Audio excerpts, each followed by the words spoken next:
Joining me right now, who lives in the D.C. area, believe it or not, Rick Manning. He's the president of Americans for Limited Government, also head of the website, The Daily Torch. Rick, would you pay $57 for a dozen donuts? I can't imagine paying $57 for a dozen donuts, but I will tell you, I'll make you a bet that there's all these specialty bakery shops that make cupcakes and stuff that charge a lot of money for a cupcake. So if you go off, you buy a dozen, it costs you $60. But there's specialty shops that have a lot of demand. And I would bet this is one of those things that's become a hot place to get, and tourists go there because, they want to say they spend, $60 on a dozen donuts. And quite honestly, I don't like spending $2.39 for 6 donuts and a little Hostess packet, let alone $5 a donut. I was gonna say what's interesting. I think you're right. The donuts do look pretty good according to the picture, but what's interesting is they've gone up $6 in 2 months. So even there, inflation has taken a hit. Yeah, well, the donut world is it's a tough world to compete in, and there's a lot of demand in DC for donuts, and as a result, the supply is limited, and they can drive the price up. But I think the reason the demand is so big in DC is because a donut's a lot like DC. There's a lot of stuff that's not good for you around the circle, but ultimately in the center, it's empty. Nice. That was good. You should tweet that out later. Listen, I can only make them up. I can't remember them. So yeah, looking at the economy, were you surprised at all that it contracted last quarter? No, I actually wasn't. I was surprised that it contracted as much as it did. And one of the interesting things about GDP, and I don't like it I don't like this fact because I don't think it's really reflective of the actual economy, but a thing like if the government doesn't spend as much this quarter as it did last quarter, counts as a drop. It causes your GDP to drop, and so it actually rewards bad behavior in the way they calculate GDP. And so one of the factors in the drop was that while we were spending astronomical amounts of money last quarter, we only spent astronomical amounts of money this quarter, but slightly less. And so it was a drop in spending. And quite honestly, the reason I thought GDP would drop is because it's an inevitable consequence of, high inflation. People have less money to spend in real terms. And as a result, they're not buying as much. One thing I heard in a news report this morning is that one reason is the trade deficit was higher than ever. So we're importing goods way more than we're exporting. And to me, the biggest lesson from all of this is that pure demand side economics doesn't work. Democrats always push, well, just give more cash to people, it'll increase demand and that'll help the economy, where supply side economics focuses more on allowing people to keep their money, which encourages capital investment, also deregulation, which encourages more production. So lower tax rates, deregulation, strong dollar. And I think this proves that supply side economics is what we need right now. Yeah, I think that's fair. It's one of the things that on the import-export, and I need to look at the number really closely, and I haven't, but the economist I was speaking with yesterday about it told me that the drop in our oil exports, one of our major exports was oil, believe it or not. We had a significant amount of oil exports. We still had oil imports and it all balanced out. But if the amount of oil we're exporting is diminished, then the trade deficit goes up because we're not sending oil out the door, but we're still taking it all in. And so when you have a war on oil, you essentially have a war on our ability to export it, and that creates larger, trade deficits. Yeah, and to me, I think you're right. That explains a lot of it, and the reason why we have to import oil, even though we're exporting oil, has to do with refineries. I know you've talked about that. It depends. They have to get the oil from certain places because they don't have a refinery in that place and all that stuff. But one thing I thought about as well is it shows once again that right now people in this economy, they have a lot of money to spend because we threw cash everywhere. But the production side is suffering because of supply chain issues, but also the labor shortage and massive regulation and what you said, the war on oil. Am I right on that? Yeah, I think that's right. And one of the things that is changed, Joe Biden talks about, wanting to have, we've got, for instance, infrastructure spending, a lot of money that's flowing out in infrastructure spending, supposedly. But at the same time, they've put increased regulations on getting approval for spending that money by really dramatically making it more difficult to get projects approved under something called NEPA standards, which is basically environmental standards. And as a result, we can pump as much money as we want to into the infrastructure on the infrastructure side, but if you can't get projects approved, you don't actually spend it. And while that's not necessarily a totally terrible thing from my perspective, not spending money we don't have, it's actually part of the plan that they have to be able to kind of stimulate the economy as you're heading into a recession to try to mitigate the recession. And if you can't get the projects approved because of the regulatory morass that Biden's creating, then effectively you're just dead in the water with nothing you can do as a government. And that's a net result of the administrative state and the expansion of it under Biden. Rick Manning is the president of Americans for Limited Government. Can you stay with me one more segment? I want to talk about Biden's response to this, but also what's going on at the border, which I know you're passionate about as well. So we'll continue our conversation with Rick in a moment. Do want to tell you about the sponsor real quick right now. It's Automation Personnel Services. We were just talking about the labor shortage. There are a lot of jobs available, but is it the right job for you? If you're looking for something better than just a job, but a job that puts you on the path towards a great career, well, you need to call my friends at Automation Personnel Services. They're one of the top 100 largest staffing agencies in the U.S. They focus on light industrial, manufacturing, call centers, and other skilled labor positions. And if your company has staffing issues and you need help with that, well, they can help you as well because, like I said, 100 in the top 100 largest staffing agencies in the U.S. Go online, apstemps.com. That's apstemps.com. You can call or text them anytime, 256-533-5627. Walk-ins are always welcome as well at Automation Personnel Services. It's off Highway 72 West in Madison. When you reach out to my friends at Automation Personnel Services, make sure you tell them Yaffee sent you. More with Rick in a moment on the Yaffee program. It's the Yaffee program on WVNN.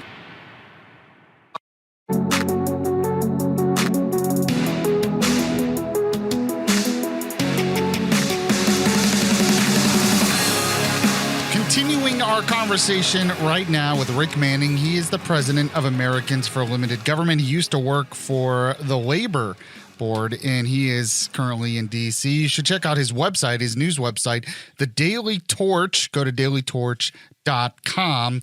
Rick, I want to play Biden, what he said yesterday about the economy contracting, and then, of course, get your reaction to it. So, Kelsey, go ahead and play the first Joe Biden cut that I sent you. This was him yesterday reacting to the news of the economy. Here it is.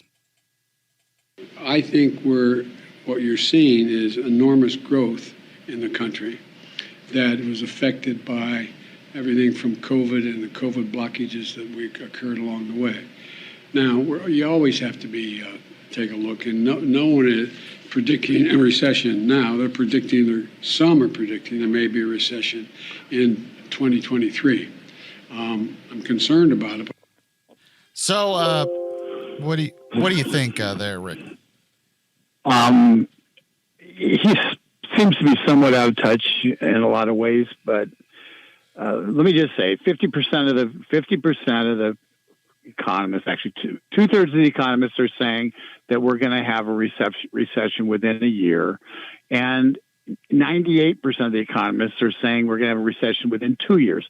And the reason is because the bond rates have inverted, and that gets complicated. But historically speaking, when something happens where the long-term bond rates, the interest it becomes lower that they have to pay for a long-term bond than for a short-term bond, that has been a signal that we were going to go into a recession.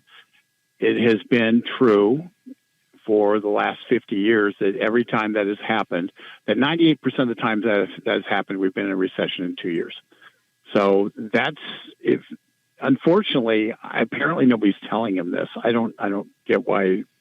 I do understand why he would say that, but for Joe Biden's political interest, it's in his interest to have a recession now, because it'll last 2 to 3 months. It won't be very deep if it happens quickly, and he'll be dealing with recovery when he's running for re-election in 2024. That's actually what's in his political interest. The later it comes, the worse it'll be. A and B, the worse politically it is for him. So he's actually, what he's saying isn't even in his political interest. So I don't understand what he's talking about. All right, yeah, I don't either. I'm not sure he understands what he's talking about. Listen, I mean, you get told what you get told, and it's, and you take one, economists don't agree. Economists are worse than weathermen in terms of figuring out what's going to happen. Yeah. So you can't really, take anything to the bank, because if economists knew what was going to happen, they'd all be wealthy and wouldn't have to be economists. That's a good point. So, take for what it's worth. I just look at it at the circumstance, and I would just encourage people to look at a couple of things. First of all, in your own lives, are you making more than you were before? If inflation included. If the answer is no, then that's when people are not making as much as they were and prices are high, they start making trade-offs. They start saying, no, we don't have to we're not going to go to the movies. Or if we go to the movies, we're not going to buy the large bucket of popcorn. They start changing spending behaviors, because it's natural to want to store your nuts. And so when you get into that circumstance, you start constricting your spending. And in constricting your spending, that has the effect of lowering consumer spending in the overall economy on a macro level, which then is one of the things that actually causes a recession to occur. So you end up in a vicious cycle rather than a virtuous cycle. But the good news is that's how you get out of the inflationary cycle, because if you don't have massive demand, more demand for goods than you have actually goods available, then the prices aren't going up as fast. So the natural economy has a way of working its way up and down based on supply and demand, and the government gets in, they try to manipulate it. But the economy is the economy, and it's nothing more than the result of the decisions made by millions upon millions upon millions of Americans on how they're going to behave in the marketplace. And that's what dictates what happens. Well, just wait until I play you this next cut by Joe Biden, because he has a solution. Yeah, he has a solution. He has a solution for all of this. I don't think it was anything you said, but here's what he said. But I know one thing, that, if our Republican friends are really interested in doing something about dealing with economic growth, and they should help us continue to lower the deficit, which we've done last year with $350 billion. They should be willing to work with us to have a tax code that is actually one that works and everybody pays their fair share. And they should be in a position where you shouldn't be raising taxes on middle-class folks. You should be raising taxes on people who everyone acknowledges that the vast majority of Republicans aren't paying their fair share. I've said it 100 times. You have, 50 major corporations of the Fortune 1 under our proposal. So he's lecturing us on deficit spending. Okay. Okay, first of all, you have to be a moron to think that raising taxes on people who employ individuals and making their costs higher is going to solve a recession. Okay? The challenge that occurs in a recession is employers are cutting back, and because they can't afford inflation, they can't afford the employees, and so they end up cutting back the employees that they have. because they're trying to get more productivity per product produced to lower their cost so they can then afford to exist in the marketplace. Okay. So at a time when if you're going into a recession, the last thing you want to do is raise taxes on the people who are going to make a decision on whether they're going to employ more people or fewer people, because every dollar out the door that's not towards the bottom line is going to be it effectively exacerbates the unemployment that comes as a result. So he's wrong. Now, lowering the deficit is a great thing, but this is a guy who's increased the spending on the domestic side massively. And his idea of lowering the deficit is to increase taxes on everybody. And, oh, by the way, even the Washington Post has said that his claim that he won't raise taxes on anybody who makes over $400,000 is wrong. They've given him 4 Pinocchios for it, and yet he continues to say it. And it's just as wrong today as it was a year ago when he said it the first time. So A, he's not telling the truth, and B, if he was, he's being completely illogical in his rationalization. I have to say, it is kind of amazing, the defense on the deficit spending. It would be like a murderer saying in court, well, yeah, I murdered one person, but that's a lot less than the 5 people I murdered last year. So, you know. Yeah, well, that's exactly it. And that's the deficit spending. And ironically, that's one of the GDP things I talked about in the first section, because we were spending a lot of money because of the stimulus stuff that both Trump in December and supported, and then Biden in February supported. And so we had this massive stimulus spend that occurred with helicopter money going out to everybody. They were all spending their stimmy checks, and in spending the stimmy checks, they were stimulating the economy. Well, okay. Well, so now we have an overheated economy, and we have massive inflation. Yeah. Natural result, Biden will not accept any responsibility for it.